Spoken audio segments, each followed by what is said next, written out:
De acordo com a inerrante,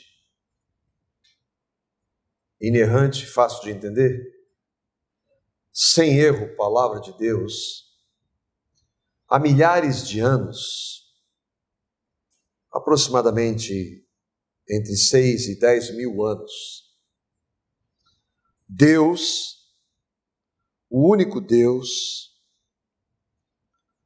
o Deus trino, vivo e verdadeiro, cuja subsistência está em si mesmo e provém de si mesmo, infinito em seu ser e perfeição, cuja essência por ninguém pode ser compreendida, senão por Ele mesmo, o único que possui imortalidade, habitando em luz inacessível, a qual nenhum homem é capaz de ver, imutável, imenso, eterno, incompreensível, todo-poderoso, em tudo infinito, santíssimo, onisciente, onipresente, completamente livre e absoluto, operando todas as coisas segundo o conselho da sua própria vontade, que é justíssima e imutável, e para a sua própria glória, o Deus que é amor, gracioso, misericordioso, longânimo, abundante em verdade e benignidade, esse Deus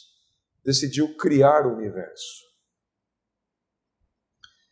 Em Gênesis capítulo 1, versículo 1, o texto base da nossa série de estudos, diz que no princípio Deus criou os céus e a terra. Absolutamente tudo que Deus havia feito refletia o seu caráter, refletia a sua bondade.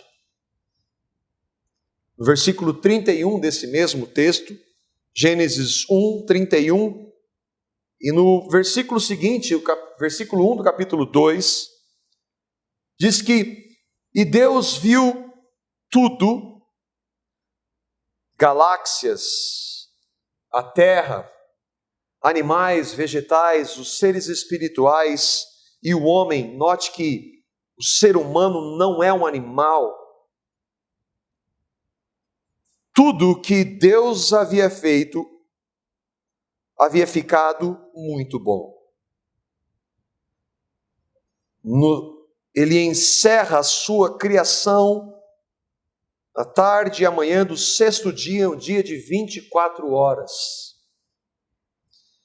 E assim foram criados ou concluídos os céus, o firmamento, como nós vemos, o céu que nós vemos, os céus dos céus, onde habitam seres espirituais, a terra e tudo o que neles há. Tudo foi criado por Deus de maneira perfeita.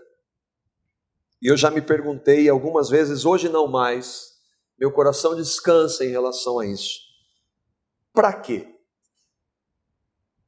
Porque Deus não tem necessidade de absolutamente nada. Alguns dizem que Deus estava sozinho e precisava criar seres para se relacionar. Deus estava sozinho na pessoa do Pai, do Filho e do Espírito Santo e tinha um relacionamento perfeito durante toda a eternidade. Não precisava de nada. A Bíblia diz que Deus não tem necessidade alguma. Mas por que o Senhor criou tudo isso?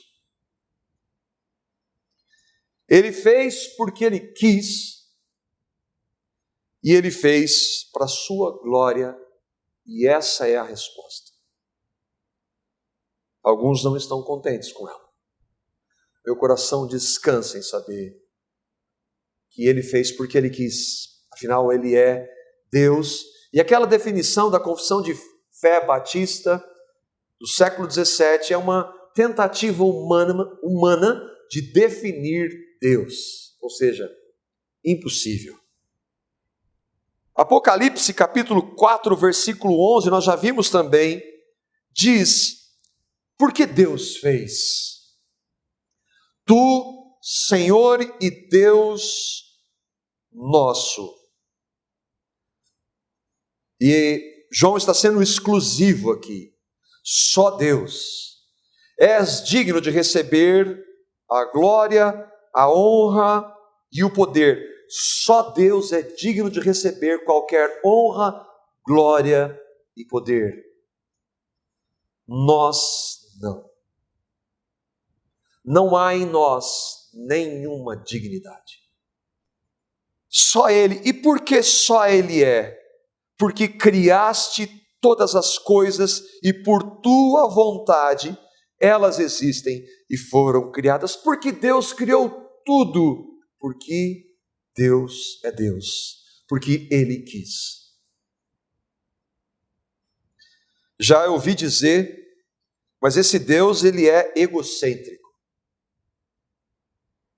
Uma das características do tempo do fim é que as pessoas teriam menos e menos temor a Deus. De ter, como alguém pode dizer isso? Não há temor de Deus diante dos seus olhos.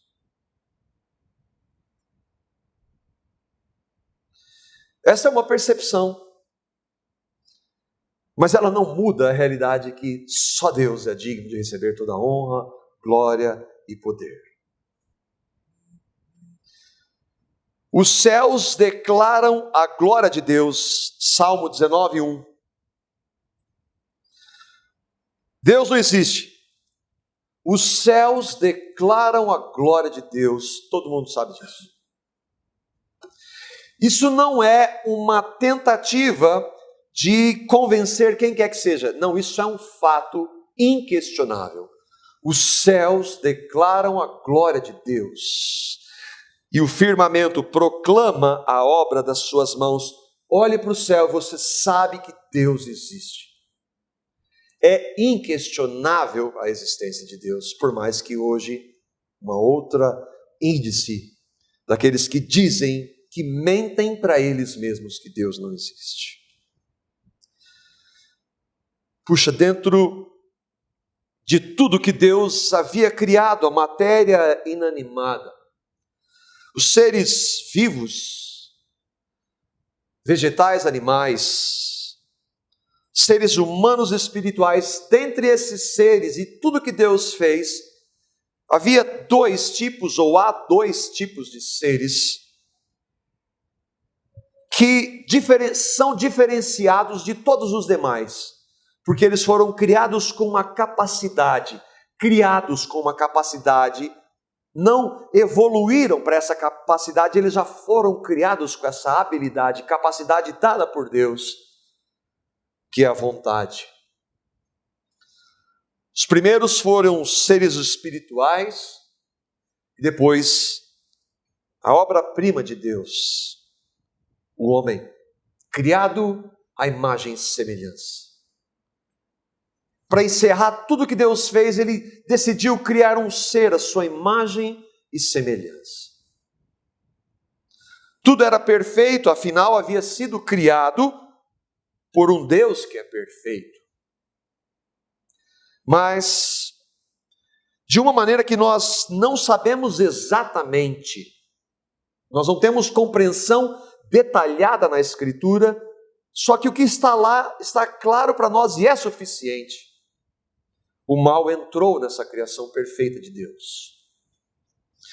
Nós sabemos, de acordo com a palavra desse Deus, que Deus não é o autor da maldade, da malignidade, do pecado. Ele permite, Ele usa, mas Ele não é o autor do mal, porque Ele é em essência bom, nele não subsiste nenhuma maldade.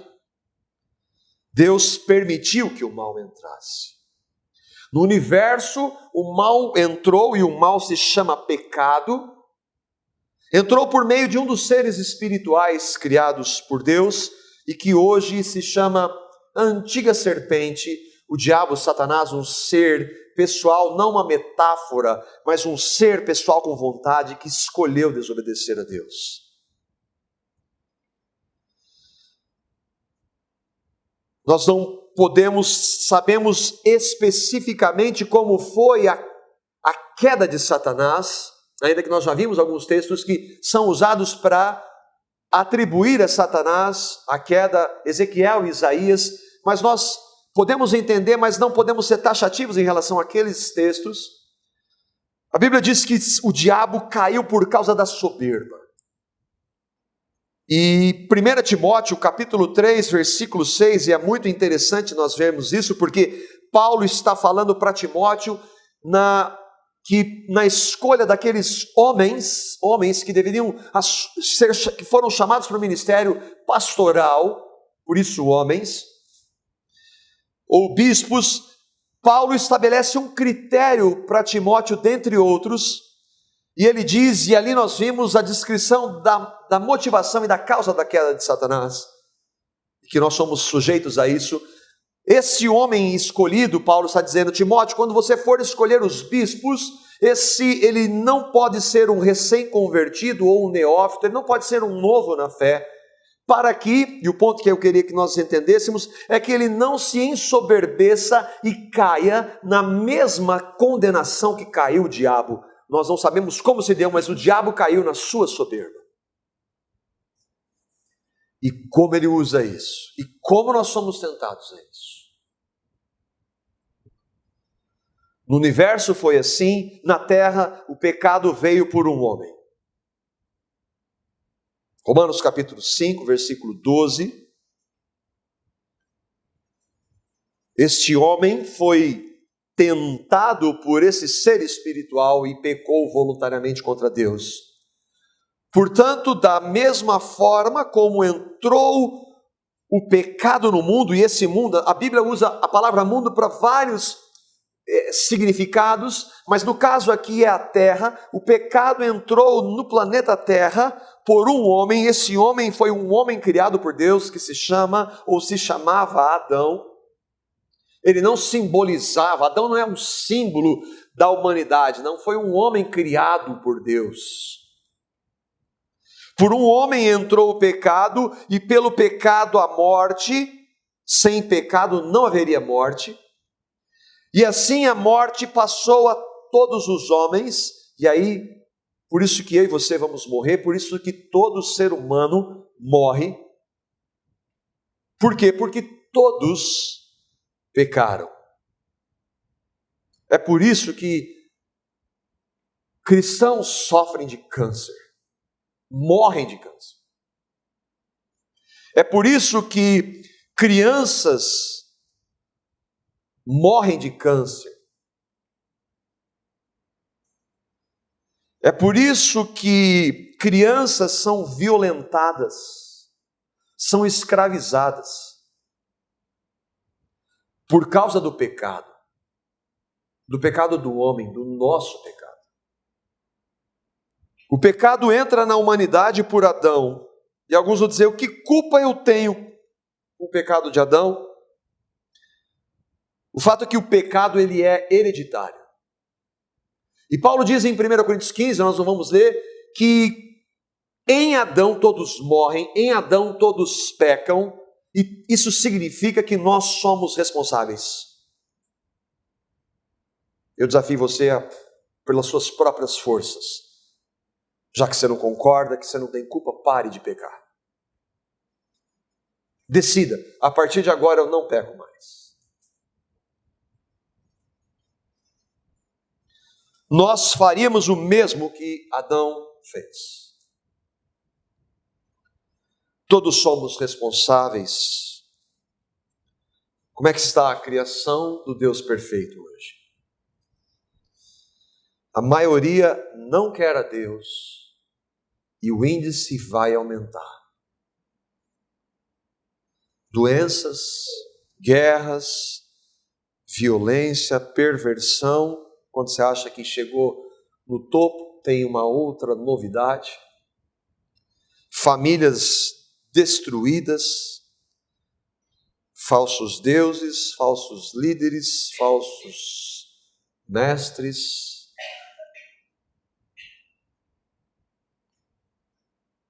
Deus errou? Deus errou. Afinal, Deus não sabia de todas as coisas, passado, presente e futuro. Ele sabe de todas as coisas. Ele é onisciente. Ele não presencia o pecado, ele é onipresente, ele está em todos os lugares. Ele não tem poder de cessar tudo, sim, ele é onipotente, ele tem todo o poder. Ele é soberano, ele governa tudo. Será que Deus errou? Alguns, a fim de tentar entender, são ventos de doutrina. Desses ventos de doutrina chama-se teísmo aberto, e que diz que Deus criou tudo e ele não sabe o que vai acontecer no futuro, porque o futuro não existe. Só que Deus disse que Jesus veio na plenitude do tempo. Isso, para ter plenitude do tempo, você precisava ter estabelecido o futuro já. A Bíblia diz que tem um dia e hora marcados para a volta de Cristo. Que todos os dias nossos estão contados.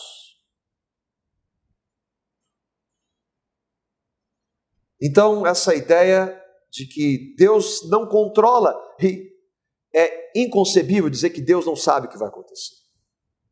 Mas existem evangélicos que dizem e defendem isso. Deus não sabe absolutamente tudo sobre o futuro. Com certeza, a visão tradicional de Deus adotada pelo cristianismo histórico por séculos não é capaz de responder exaustivamente a todos os questionamentos sobre o ser e os planos de Deus.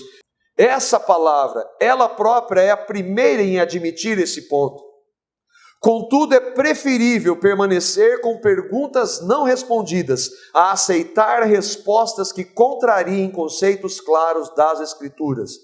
Nossa única base é a Escritura, e ainda que ela não responda tudo, ela continua sendo a nossa única base. Isso é muito importante. E quanto mais o tempo passa, mais nós vamos ser questionados, inclusive em nosso meio. A questão vai sempre ser como nós nos achegamos para a palavra de Deus, reconhecendo que Ele é Deus, reconhecendo a nossa finitude. E sabendo que nós, nessa realidade, não temos todas as respostas. Deus não erra, a sua palavra também não erra. Gênesis, no capítulo 3, versículos 14 a 21, nós vamos entrar para entender ou tentar responder a essa questão, título do nosso estudo. Nós vamos ler dos versículos 14 a 21, nós já tratamos sobre eles, mas eu gostaria de voltar em 2 versículos que nós não examinamos com detalhes e que eles são fundamentais para que nós possamos entender as respostas ou a resposta para essa questão. Será que Deus errou? Então o Senhor Deus declarou à serpente: já que você fez isso, maldita é você entre todos os rebanhos domésticos e entre todos os animais selvagens. Sobre o seu ventre você rastejará e pó comerá todos os dias da sua vida. Porém, inimizade entre você e a mulher, entre a sua descendência e o descendente dela, este lhe ferirá a cabeça e você lhe ferirá o calcanhar. À mulher ele declarou: multiplicarei grandemente o seu sofrimento na gravidez, com sofrimento você dará à luz filhos. Seu desejo será para o seu marido e ele a dominará. E ao homem declarou: visto que você deu ouvidos à sua mulher e comeu do fruto da árvore da qual eu lhe ordenara que não comesse, maldita é a terra por sua causa. Com sofrimento você se alimentará dela todos os dias da sua vida. Ela lhe dará espinhos e ervas daninhas, e você terá que alimentar-se das plantas do campo. Com o suor do seu rosto você comerá o seu pão, até que volte à terra, visto que dela foi tirado, porque você é pó e ao pó voltará. Adão deu à sua mulher o nome Eva, pois ela seria mãe de toda a humanidade, e o Senhor Deus fez roupas de pele, e com elas vestiu Adão e sua mulher. Nós já vimos isso. Aqui, de maneira resumida, porque nós precisaríamos de outros textos da palavra, Deus mostra as consequências da escolha errada deles e que nós sofremos até hoje. Mas eu gostaria que nós olhássemos com detalhe o versículo 15, para nós entendermos qual era o plano soberano de Deus. Gênesis, no capítulo 3, versículo 15, nós vamos ver de maneira detalhada, eu até coloquei aí colorido para a gente poder tentar destrinchar um pouco esse texto. Esse texto, ele é, para nós que estamos estudando, ele é uma alegoria. Por que é uma alegoria? Porque o próprio contexto mostra isso, ele é uma metáfora. Deus está falando para a serpente, ele está transmitindo uma mensagem que é alegórica, mas a realidade dela nós compreendemos hoje quando nós vemos a Escritura. Então, diz lá que Deus diz: eu colocarei ou porei inimizade, o Flávio citou aqui no início, inimizade que é contrário, que é algo contrário, que não se relaciona e que é consequência. Não que Deus estivesse colocando ele, porque ele está simplesmente colocando a consequência, ou passando a consequência do erro do diabo e de Adão. Eu colocarei inimizade entre você. Quem é esse você? Aqui nós estamos usando a linguagem, a linguagem NVI, nova versão internacional. Deus está falando: eu colocarei inimizade entre você. Quem é esse você? É a serpente. E é a serpente um animal? Não, é o diabo que está por trás da serpente, como nós já vimos. Eu, Deus, vou colocar inimizade, separação entre você, diabo, e a mulher. Não a mulher Eva.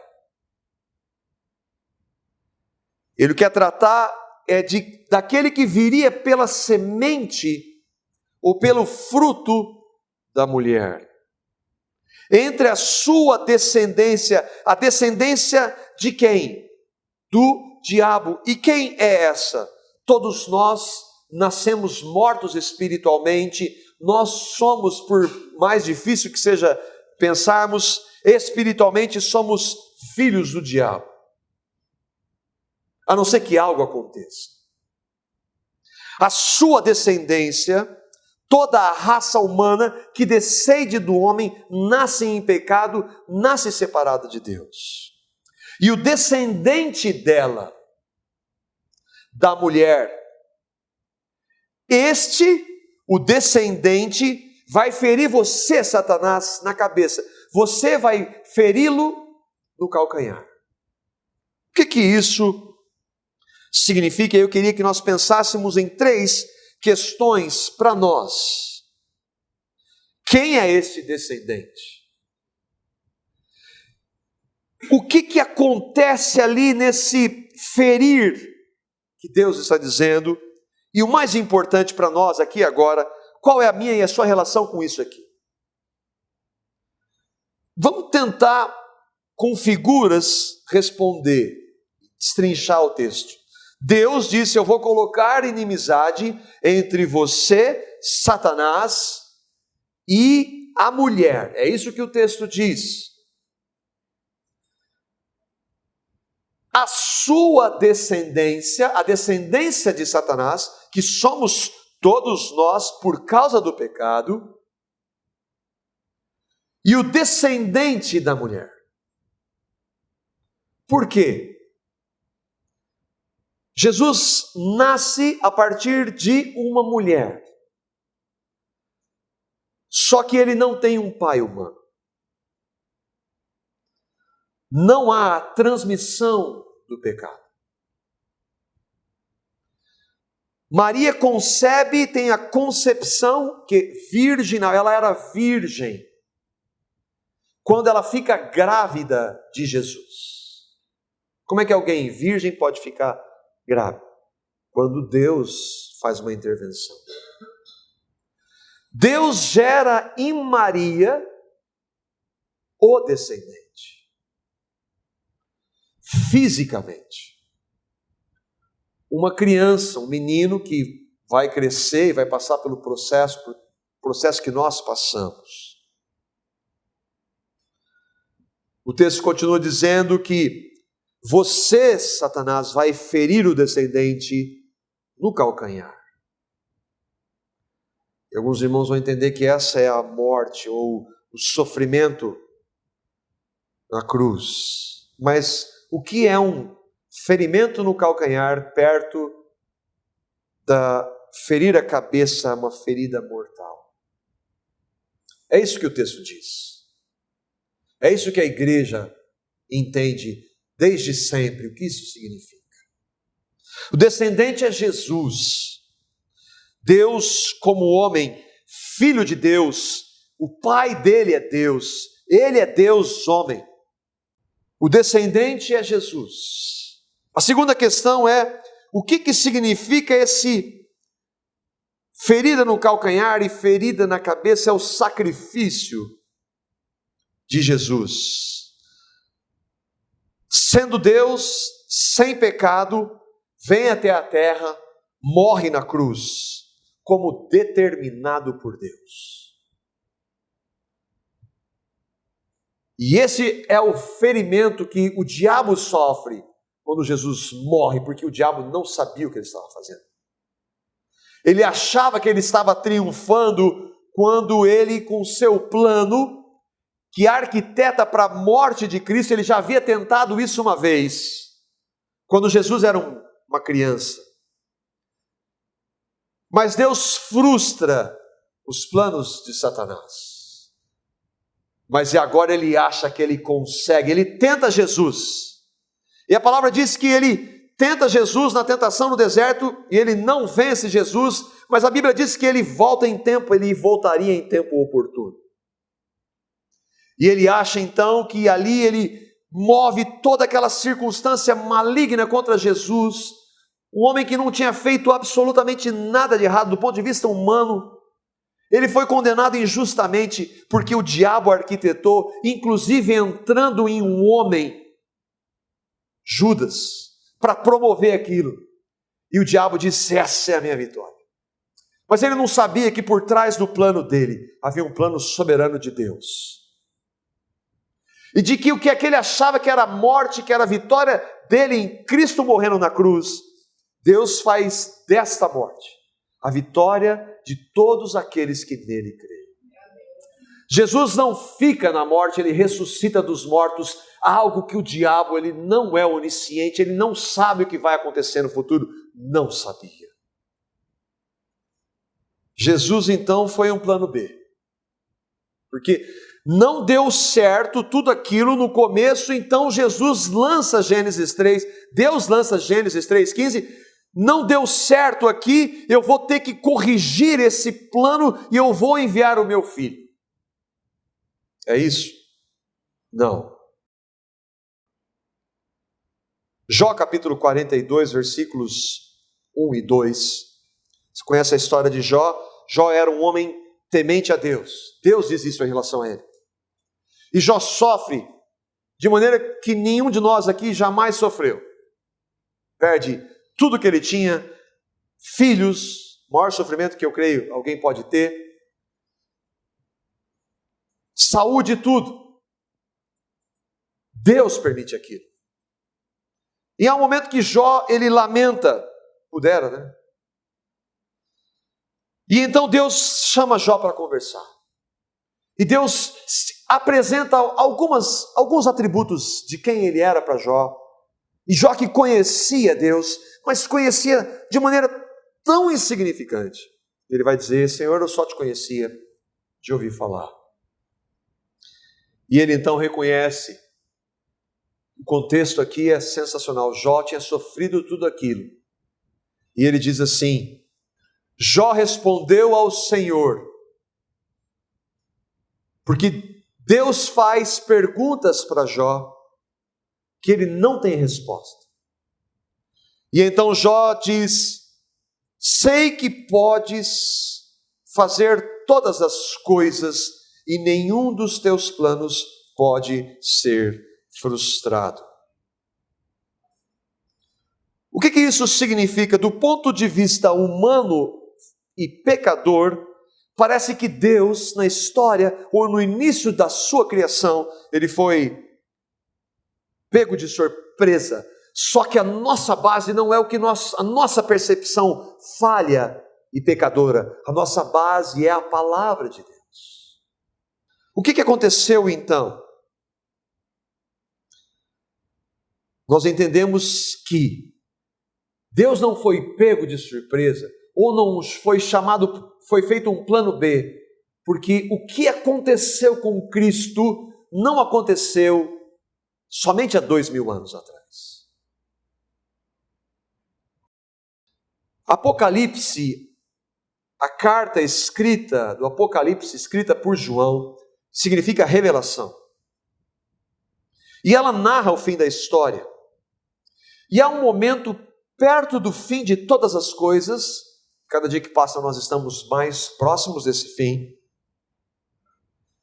Todos aqueles que rejeitaram o amor da verdade que os poderia salvar, vão se aliar a um homem chamado Anticristo. Nós vimos um pouco disso na semana passada. E esse homem e essas pessoas farão oposição clara a Cristo. Eles vão adorar a besta.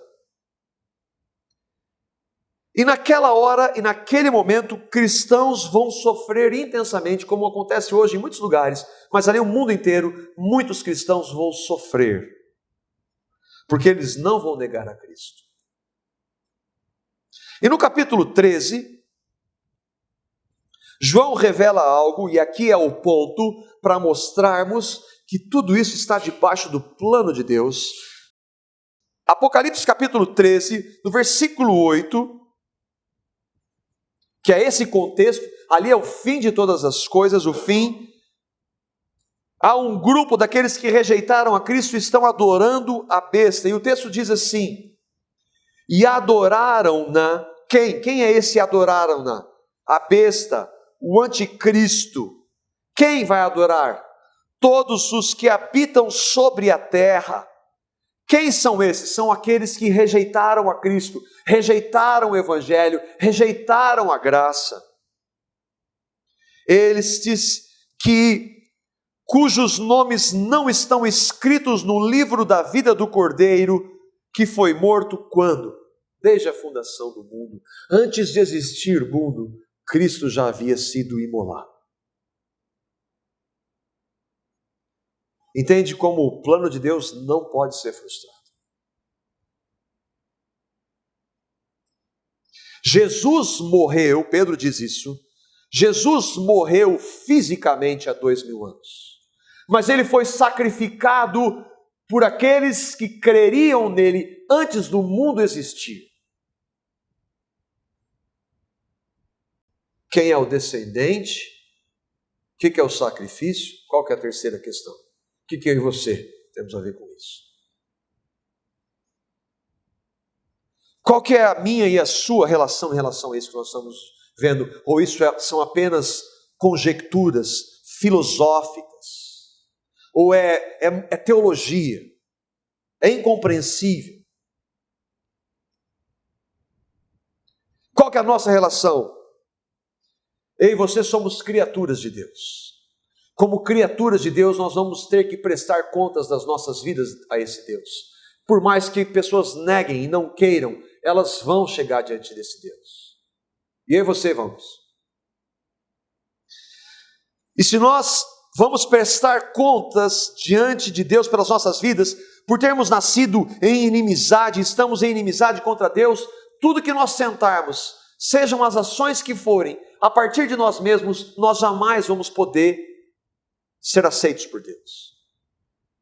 Para o homem isso é impossível, por isso que ele tenta das mais variadas formas, dentre elas a religião. Religiões, inclusive, que usam o nome de Jesus, que se dizem evangélicos, mas que negam a necessidade, a suficiência, a centralidade de Cristo. Nós estamos separados de Deus, nós somos inimigos de Deus. Mas Deus tem um plano que não pode ser frustrado. Paulo, escrevendo milhares de anos depois da criação, décadas depois de Cristo, dirigido por Deus, porque o que Paulo escreve é a palavra de Deus, ele vai explicar isso em Efésios, capítulo 1, versículos 3 a 5. Bendito seja o Deus e Pai de nosso Senhor Jesus Cristo, que nos abençoou com todas as bênçãos espirituais nas regiões celestiais em Cristo. Paulo está falando para cristãos, para aqueles que creem em Cristo, e que o nosso Deus, que agora é nosso Pai, Ele nos abençoou. Quem Ele abençoou? Todos aqueles que receberam a Cristo, que creem em Cristo. Quais são essas bênçãos? Saúde, dinheiro, uma boa vida? Não, não tem nada a ver com isso. As bênçãos, elas são espirituais, nas regiões celestiais em Cristo. Relacionamento com Ele, pensar nas coisas dEle, habitar ricamente a palavra dEle. Essas são as bênçãos, incomparavelmente maiores do que qualquer outra que a gente queira aqui para essa realidade. E o plano de Deus, versículo 4. Ele nos abençoou, nós que cremos, porque Deus nos escolheu nele antes da criação do mundo para sermos santos e irrepreensíveis em sua presença. Onde eu e você estamos? Deus escolheu, se você crê, eu e você antes de existir tudo.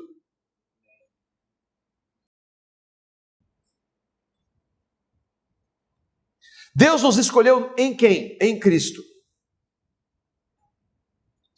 Quando Ele nos escolheu? Antes de existir tudo. Como é que se perde, eu estava conversando com a irmã, como é que se perde uma salvação que foi determinada antes de tudo existir? E tem gente que diz que perde. Se Ele me escolheu antes de existir tudo, como eu posso perder essa escolha soberana de Deus? Ele nos escolheu antes da criação do mundo. Você entende que Deus não errou? Você consegue ver, se você crê, que Deus não errou? Por mais que nós não entendamos essas realidades, Deus não errou. Ele tem um plano, Ele está cumprindo esse plano, e que eu e você, se cremos, somos parte do plano eterno de Deus. E que uma alma vale mais do que mundo, porque isso aqui tudo vai passar, mas nós somos escolhidos antes de tudo isso aqui existir. Você crê nisso? Essa é que é a questão. Você crê que você está dentre aqueles que Deus escolheu? Para que Ele nos escolheu? E aí, qual é essa implicação dele ter me escolhido antes da fundação do mundo hoje? Qual é a implicação hoje, para mim e para você? Nós somos chamados para sermos santos e irrepreensíveis em sua presença. Nós precisamos andar com aquele que nos escolheu antes de nós existirmos, para vivermos vidas que glorifiquem o seu nome aqui e agora. Deus criou criaturas. O versículo 5 é tão maravilhoso quanto. Deus criou criaturas.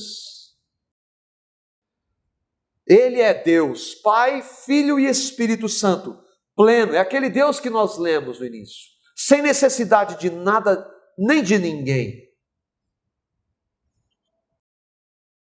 Mas qual é a razão do Cordeiro ter sido morto antes da fundação do mundo, para mim e para você que cremos? Versículo 5. Em amor, nos predestinou, antes de tudo existir. Deus definiu o destino daqueles que o receberiam, para sermos filhos. Sem Cristo nós seríamos só criaturas. Deus nos elegeu antes de tudo, e Ele permitiu toda essa história. Ele estabeleceu a morte do filho primogênito dele, Ele que não precisava de nada, porque Ele queria ter-nos como seus filhos.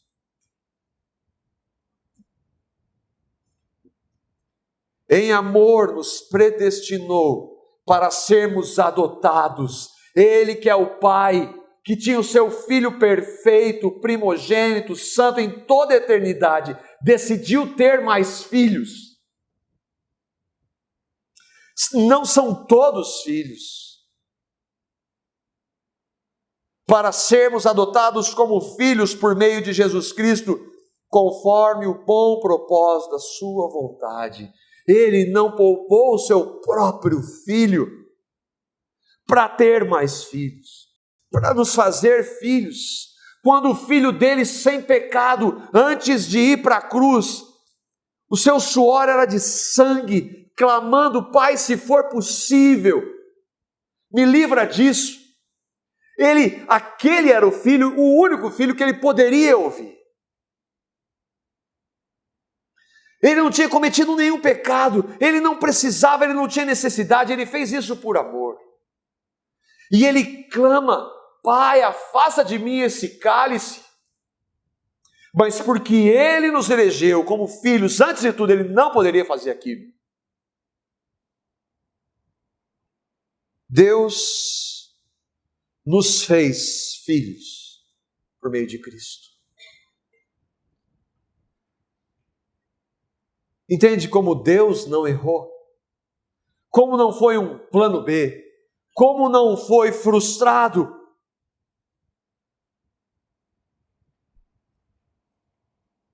O que eu e você temos a ver? Primeiro, todos fazem parte desse plano? Não. Só os eleitos de Deus. Quem são os eleitos? Todos aqueles que recebem a Cristo. Como é que você e eu sabemos se somos eleitos? A Bíblia diz que eu e você somos pecadores, que não podemos mudar isso, mas Deus enviou seu Filho, Ele nos amou e deu seu Filho para morrer a nossa morte na cruz. Ele morreu, levou o nosso pecado e ressuscitou para nos dar uma nova vida. Ele fez isso, Deus amou o mundo. Receba a Cristo. Se você crer em Cristo, é uma evidência de que você é um eleito. Se você não receber, porque você o rejeita. Se nós o recebemos, é porque Ele nos elegeu. Se nós o rejeitamos, foi porque nós rejeitamos a Cristo. Para terminarmos, Mateus capítulo 25, versículos 31 a 34. Quando o Filho do Homem vier, Jesus, vier em sua glória, ele vai voltar a segunda vez, uma única segunda vez, com todos os anjos, ele assentar-se-á em seu trono na glória celestial. Todas as nações serão reunidas diante dele. Eu e você vamos estar lá. E ele vai separar umas das outras, como o pastor separa as ovelhas dos bodes. Semana passada nós vimos de trigo e joio. Ovelha e bode é a mesma coisa. Trigo são aqueles que creem. Joio é aqueles que não creem. Ovelhas são aqueles que creem.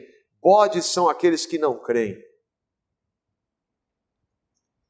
Ele colocará as ovelhas à sua direita e os bodes à sua esquerda.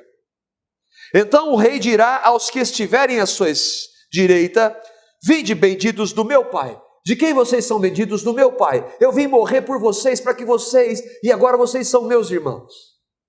Benditos do meu Pai. Recebam como herança o reino que lhes foi preparado desde a criação do mundo. Deus errou, o plano dele foi frustrado.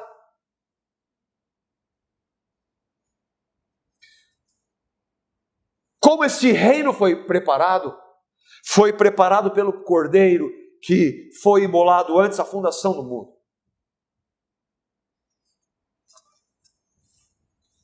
Você está entre os eleitos.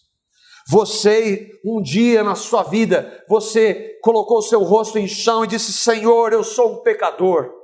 Eu não posso mudar, eu tento, eu vejo que a sua lei diz, a minha consciência mostra que eu sou um pecador. Eu sei que eu não posso mudar prática nenhuma, religião nenhuma pode, mas a sua palavra diz que o Senhor me amou e deu o seu Filho para mim, para morrer a minha morte lá na cruz. E na sua morte Ele levou o meu pecado todo ele, na sua ressurreição Ele me deu uma nova vida. Você passou por isso, você crê nisso, porque é só isso que importa. Deus não errou. Quando nós lançamos a palavra, nosso desejo é que todos aqueles que ouvem estejam entre os eleitos dele. Esse é o meu desejo para a sua vida.